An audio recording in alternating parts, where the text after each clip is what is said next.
Mr. Madison, it is a pleasure to talk to you today. May I ask you first of all, would you change anything about declaring the War of 1812?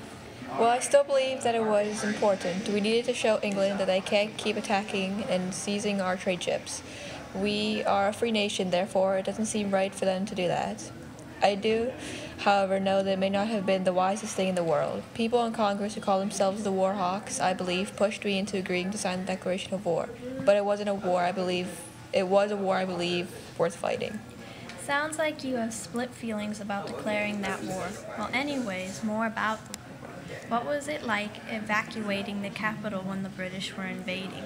Well, it was surprising. I was one of the last people to escape from the capital, along with my wife, James Madison.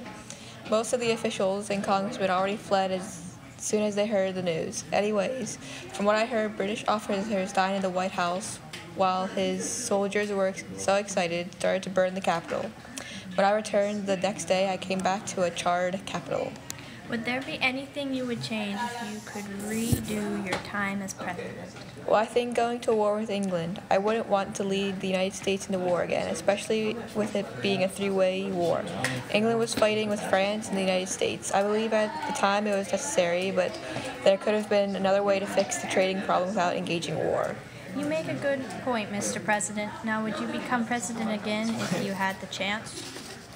I'm not sure it would be the enjoyable, but yes, I would become president again. It would be an interesting thing to do again. I would definitely try finding new ways to make the laws better. That does sound definitely like something worth trying again. Well, what were your thoughts about the Non-Intercourse Act? Well, it was to prevent trade with nations, namely France and England. England was stopping our trade ships on their way to France. Even though we stopped trade with England and France, it didn't stop trade with the other nations, especially if they extended help to our trade ships. Did you find the Non-Intercourse Act very effective? No, it later turned out to be not as effective. People relied on the trade with England and France, so that act was violated many times.